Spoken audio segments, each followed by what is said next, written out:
Good to be here. Always good to be here. I'm going handheld with this video because I'm so busy. If I want to get this video and podcast up by tomorrow, then I'm just going to have to just go. I don't have time to set up the tripod and I can't even find it right now. So anyways, I have the coffee, I have the kettle on because I'm going to drink a cup of coffee and I need it because I'm so tired. Despite the quarantine, I've been busy. And you know another person who has been very busy recently? My friend Lucien Zell. He is a poet, author, musician, photographer, all around creative soul, and he's always working on numerous projects at the same time. So we talk about some of those here, including a new series of online poetry classes that he's just launched. It's really interesting how he actually goes on to, teach people or mentor people through the art of poetry. And of course, I really wanted to get this the conversation and podcast done because April is National Poetry Month in the United States, but I take that to mean that it's National Poetry Month in the world. The whole world is the same nation on Poetry Month because poetry, I guess, unites us. So we talk about poetry a lot too. And if you are interested in our conversation, you should know that this time last year we recorded a very lengthy sort of video, and it was an in-depth conversation in his den flat in here in Prague. And it was great. So it's part of my Matt's Long Take series. So if you want to check that out, please do go ahead and check that out on my YouTube channel. It's up there. He's a good friend of mine. We've been friends for a long time. When I lived in Prague, he was certainly one of my best friends here. And now that I am in Prague, I'm very sad that because of the quarantine, I haven't been able to actually meet with him in person. Hopefully I'll get to do that before I leave the country, which at this point, I don't know when that will be. Either way, I hope you enjoy our conversation. I certainly enjoyed doing it, and I certainly appreciate Lucien for taking the time because he does have a busy schedule. So we'll leave it at that. So thank you very much for watching or listening, and enjoy.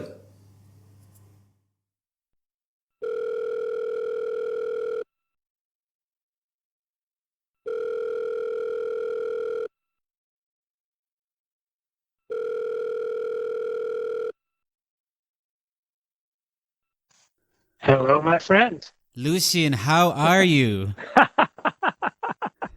Wow. Well, I think it's similar to what Rumi says in one of his poems. How are you not? That's the question we should be asking each other. Yeah, it's pretty crazy that we're in the same city, but obviously everyone is quarantined, so we haven't been able to meet. What do you think about what's going on in the world right now? Well, I can admit that I'm going through stages of, acceptance and denial, kind of waves of that. And just like any person who tries to surf life's waves as best they can, I'm trying to really ride the wave, and not try to swim so strongly against it, because anyway, that feels rather futile. So, I do have my extroverted and introverted parts. Now is obviously a season for introversion. So I've been reading a tremendous amount. I probably read at least 10 books in the last few weeks, including Foucault's Pendulum by Umberto Eco, that 600-page monster, which I finally tackled and finished today. In terms of the world situation, it's obviously like quite crazy, unfathomable, unprecedented, and I can understand that everybody is in a kind of collective state of shock to some degree. But obviously, it's not the first plague that's ever struck us. It's not going to be the last. But it does definitely go a long way towards reminding us of how fragile our seeming certainties are. Yeah. So one of the ways in which you're dealing with the situation is you're reading a lot. Yes. I'm taking somewhat as a motto Bertolt Brecht's wonderful lines, "In the dark times, will there also be singing? Yes, there will be singing. about the dark times. So Yeah, but are you yeah, singing about the dark times now? In other words, are you able to stay creative? definitely. That's what my dive into introversion is really about. Some of the things that I so much enjoy and relish in this life, like meeting friends in cafes, going to exhibition openings, going to galleries in general, flitting around the city like a dragonfly, eavesdropping on the shadows of life, at the edge. I love it, but let's face it, a lot of it is just kind of distraction, and ultimately it doesn't amount to much. So I think now, if we take stock and we dive into our introversion, we have a chance to actually focus on things that might have more gravitas and might matter more in the long run. Yeah. But you see, the one thing that I know is that I now have been here for over a month. And one of the things that I was looking forward to is a few days before I traveled to Prague, you told me that you would have a photography exhibition on here. Yes. What Yes, was the right. exhibition, and how did you feel when it had to be canceled? Because it sounded like it was going to be great. Yeah, well, the exhibition was set up at a beautiful theater called Divadlo Kalik. It's right in the center of Prague. And, we also had a quite renowned actress, Czech actress, who's going to be coming there and opening the exhibition. I also had it linked with the wonderful charity. So some of the proceeds were going to be going to this charity that helps quadriplegics and paraplegics, get along in life. So overall, basically we had the whole thing set up. We actually installed the exhibition. So we have about 20 photos hanging there in the lobby of the theater. And, literally a day or two before the opening, I got the message that, it's canceled. So, the exhibition was basically quite parallel to the spirit that I've already been following with all my previous photographic exhibitions. So, street photography, portraits, black and white images that try to capture that kind of gray rainbow of people's souls and expressions. And so I basically had it set up. The title of the exhibition had a double entendre, traveling light. So of course, it had to do with the fact that to be a good photographer, you have to travel light, you have to be ready for anything, and just not carry around too much. And then of course the concept of traveling, as a being of light, around the world. And then, of course, light itself, which travels to us and hopefully illuminates us a little bit along the way. You mentioned a word there that I've been thinking about recently. You mentioned the word soul. And I was wondering what is your definition of soul? Wow. I think, like my definition of poetry, it's something that's constantly shifting. And, I don't think I have a precise definition, but I would say it taps into something that Garcia Lorca talked about, when he talked about duende and this power of the dark energy. And when I say dark energy, and also I think when Lorca wrote about dark energy, he didn't mean darkness as opposed to light, but he did mean energy that's in the unknown and energy that's in the places that we are usually afraid to enter. So for me, soul definitely has a connotation of entering the unknown, the mystery, the mysterious parts of ourselves. I think when we say that someone or something is soulful, we mean that it embodies some of that mysterious energy, the truth of things that we don't usually want to face. We all see the material and the bodies around us, but how often do we pause the constant play of life enough to kind of say, well, what's going on really? Like, what's the core of life beyond the appearances? Yeah. And that's the soul for me. So when you mentioned that was kind of one of the objectives of yours when you take photographs, but I presume in anything artistic that you do, one of the objectives is to capture the soul. So you think that you can do that via art? Yeah, I mean, I like the idea that that Stephen Sondheim, the wonderful composer, that he suggested that all art is a form of teaching, and I think, of course, all art is a form of discovery that the artist engages in, first, and after they have obtained, whatever fruits there are from that discovery, they can then offer those fruits to others. So it's definitely a kind of process of communication, learning, and then teaching. So for me, it definitely relates to this concept of soul. Because there's moments when I discover something in my writing or in a photograph that I really feel is worthy of being shared with others. Yeah. And so what role do you think that art has within, a moment like the one that we're living in right now? Well, I love this phrase. It's such a good phrase, but it's become almost a cliche. Fortunately, it's not well known enough to become a cliche yet. But that is that, art should comfort the disturbed and disturb the comfortable. And of course, I do think there's a part of art that is about entertainment, that is about distraction and a kind of alleviation of the heavier matters of life. By entering this, so-called fantasy world of art. And at the same moment, of course, going back to Lorca's Duende and the soul of things, I think that, of course, poetry and music and photography and films are also about facing a different layer of reality. So it's not really about escaping from reality. It's about escaping into reality.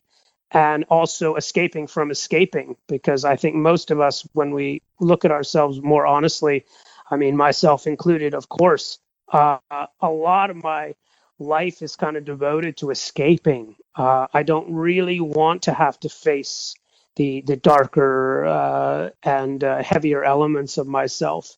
And sometimes art does, provide that mirror that allows us to look at parts of ourselves that we don't want to see.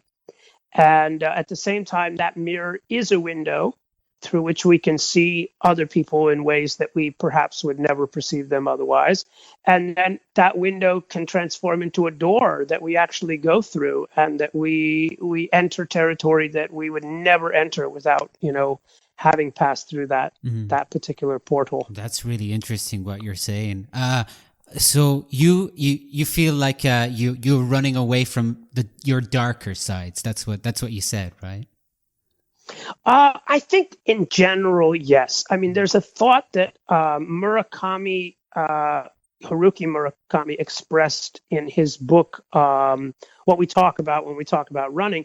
And it's one of those moments in a book when I wish I could just enter into the book and stop the writer and say, wait a second, what were you saying? And, ask him some serious questions, because he said basically that, I'm paraphrasing here, but he did say that anytime that he writes, or anytime anyone writes truly, they release a poison, and you have to find the antidote. And for him, the antidote that he described finding was running. And that's why at the very same time that he started writing novels, he started running marathons. So my question would be, hey, what is this poison? And hey, what do you mean by that? Why do we have to face this poison when we create? And because I can't do that, I can't step into the book and stop Murakami and talk to him. I've ventured into my own, let's say, inquiry into that. And I think that the poison he's referring to is the poison of deeper truth, that, our mortality, the fact that nothing that we have lasts, this power of the second rule of thermodynamics, that entropy, is a constant force. And it's just a very painful fact. And sometimes I think that that's the poison, is that you go from the how are you everything is all right. How's the weather kind of like modality of being? And you have to step into some serious other issues of yourself and your life, which include the fact that you're going to die, that everyone you love is going to die. And again, to paraphrase another great writer, Hemingway, every story, if you follow it far enough, ends in death. So I don't want to be too bleak and melancholy, but I mean, let's face it, there are some real serious, tragic elements, I should say, that are really occurring in our lives, all of our lives. And I think one of the roles that art serves is to bring us into those places where we have to face those facts. But a lot of people don't want to face that fact, right? No. No.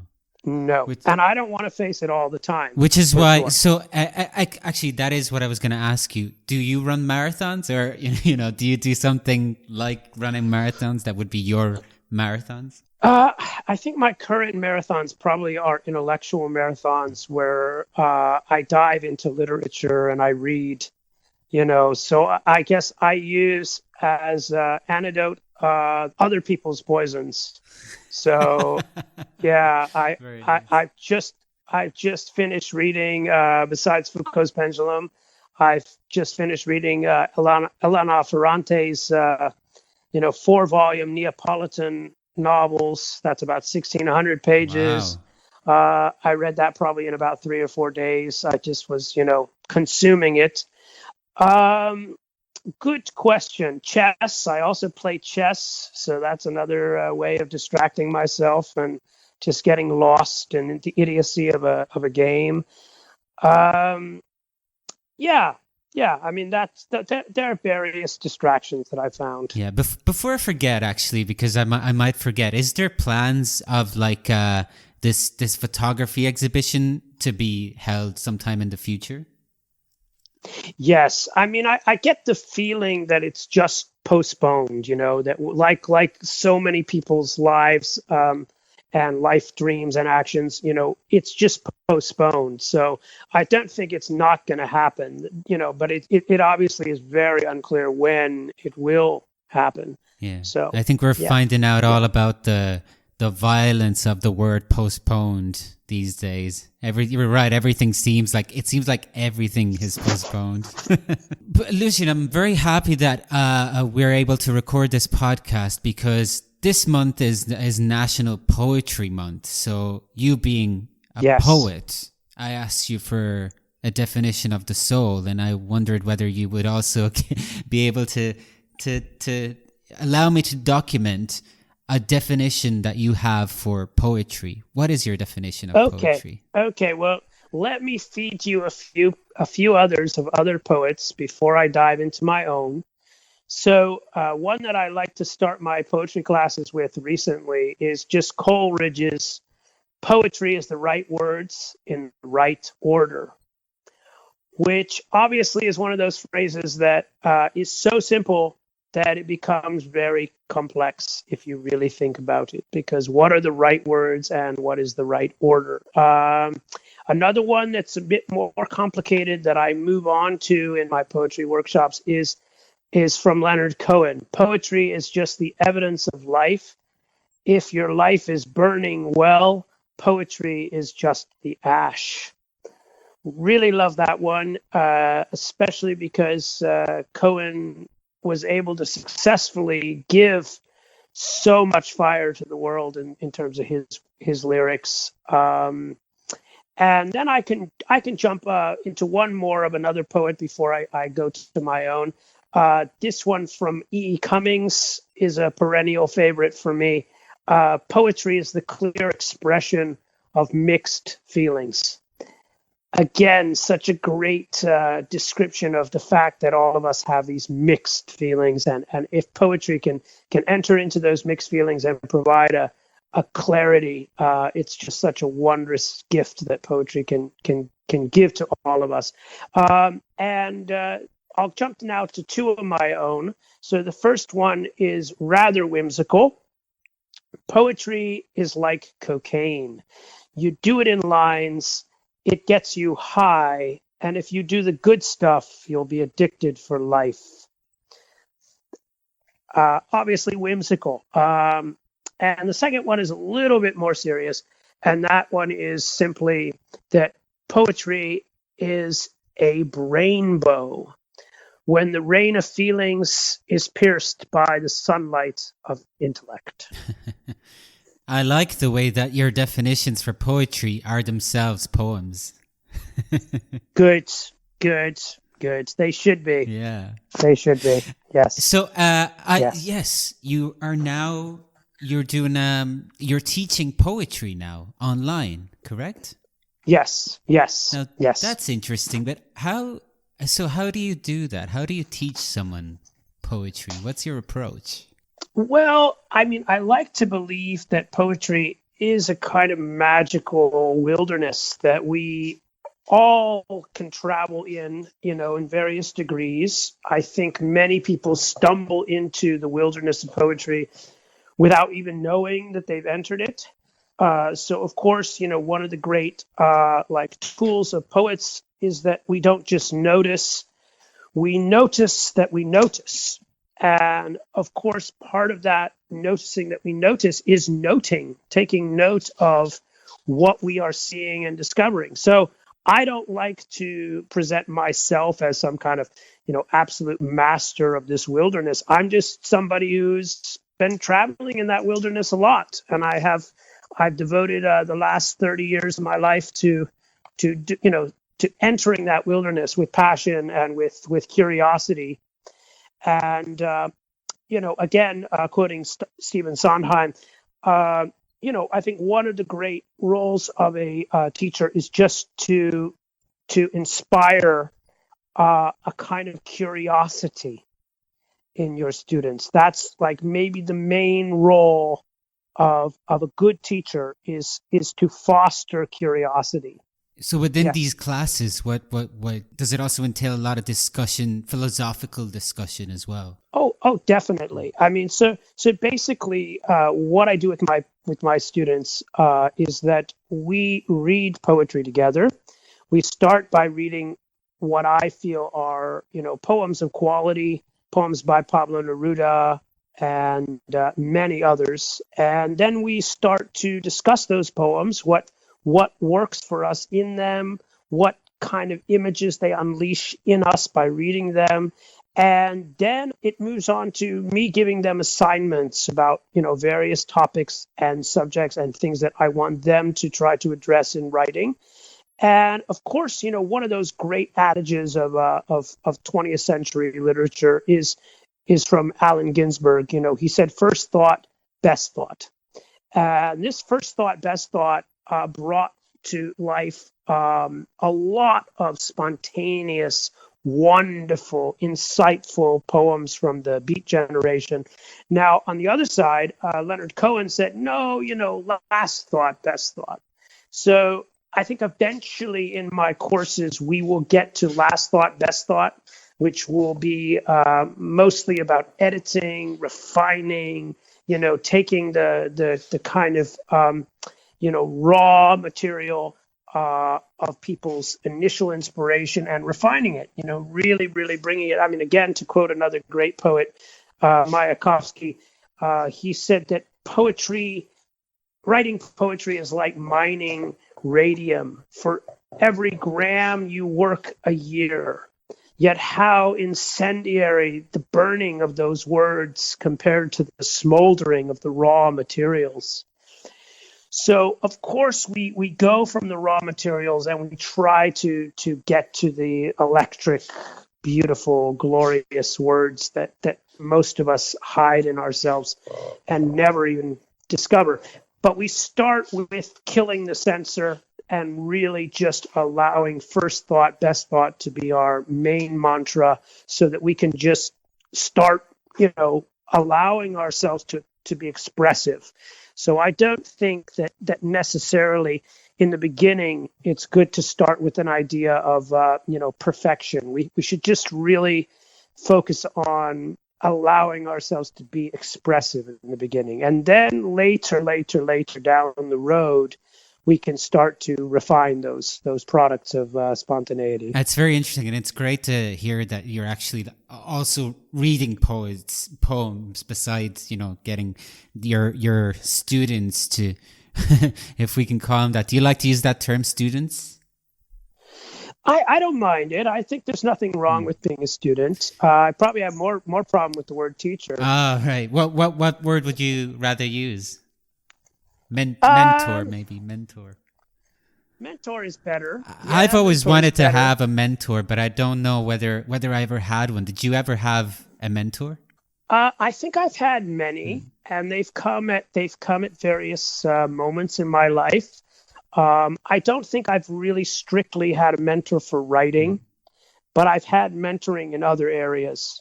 Times when people came into my life and I think showed me a good example. Yeah. And that's what set me on the path of my own self-development. What were you like in school? Do you have good memories of your school days?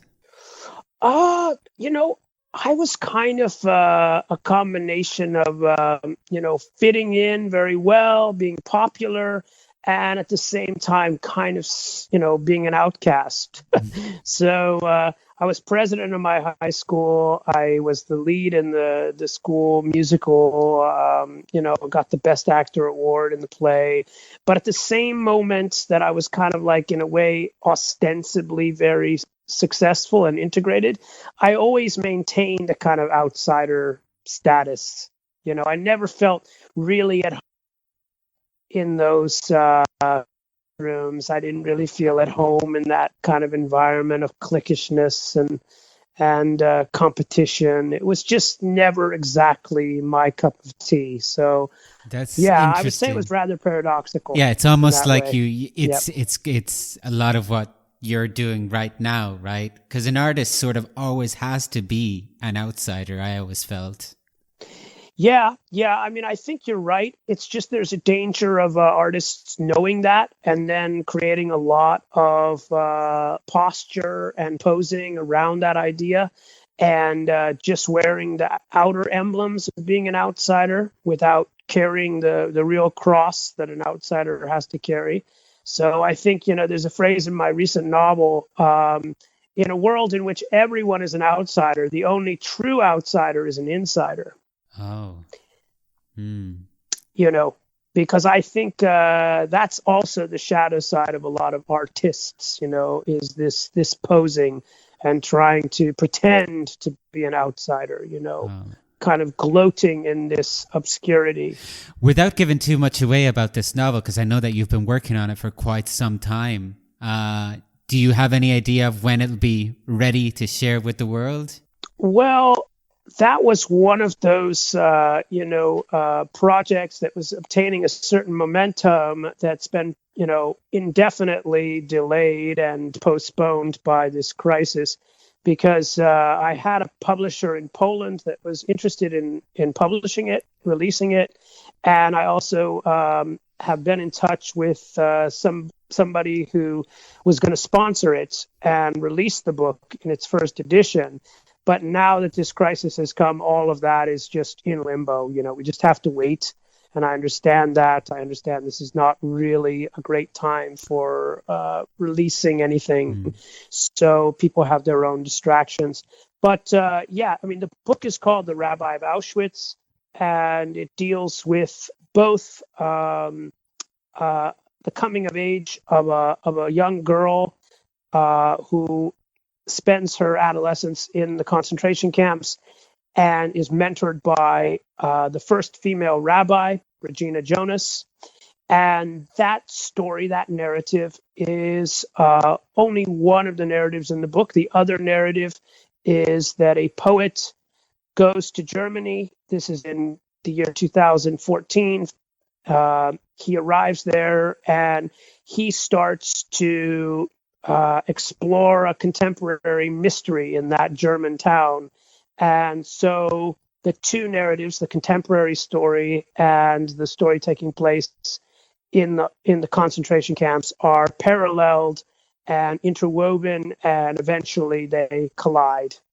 So that's basically the nutshell version of my novel, The Rabbi of Auschwitz. That sounds very complex. It sounds like, and there's a lot of research. I remember that you were traveling to all these different places trying to actually get proper research done, but possibly also to try and kind of see how you would feel within these places. Yeah, well, of course, I went to Auschwitz. I've been to Terezin on 2 occasions, and I went to Israel. I interviewed several Holocaust survivors in Israel. Then I interviewed survivors here in the Czech Republic. And of course, there were times, and I think this is maybe one of the major, let's say, challenges of this process, is the question of why I was writing this book. Why was I adding to the incredibly towering stack of books about this subject, which already exist? And also, of course, the question of why to approach it through fiction. But there's a quote that I'd like to share with you. It's from a very fascinating Jewish poet, Edmund Jabez, and he wrote, contrary to what is usually thought, fiction is not a priori lies. For the Jew, the truth is in the story. In fact, it is the story. So I really felt bolstered by that quote when I came across it, because the truth is that the story is powerful. And one of the reasons the story is powerful, it connects with some other very important reflection that I've been cultivating for a long time. And that is that intelligence consists less in how many facts you know than how many fictions you can feel. So I don't want to contest the reality that a lot of intelligence does consist in facts you know, but I just say it in that way because I think it also consists in how many fictions you can feel. And if we are too bound by facts, we are living in too circumscribed a reality. That's really fascinating. Lucien, I asked you about your photography, poetry, and we talked about your novel a little bit. I feel like I have to also ask you about music because you're also a musician, a singer-songwriter. Is there any musical project at the moment that you're working on too? Yeah, there are several that are concurrent. One is called Waiting at the Edge, and it's going to be an evening of Jewish singer-songwriters, but I'm shattering the convention of what Jewish music is or has been considered, because I'm going to present songs by people like Billy Joel, Bob Dylan, Leonard Cohen, Paul Simon, Carole King, and many others who are not typically considered Jewish songwriters. And I want to interweave in this concert facts and bios of these artists. And for instance, letting people know that that Billy Joel's father, Helmut Joel, was a German Jew who had to escape from the Nazis, and literally was running for his life. And I just would like people to kind of have more of an entrance into what Jewish music is or can be considered. And the second project that I'm quite excited about is a cooperation with a Dutch composer named Peter Jan Wagemans, and he's a classical composer. And so it's scheduled, if the world hasn't completely come to a complete paralysis by that time, in October of this year, we will be premiering with a full orchestra and a choir and soloists a piece called Carnival of Shades. And this is a piece for which I have provided the libretto. Wow.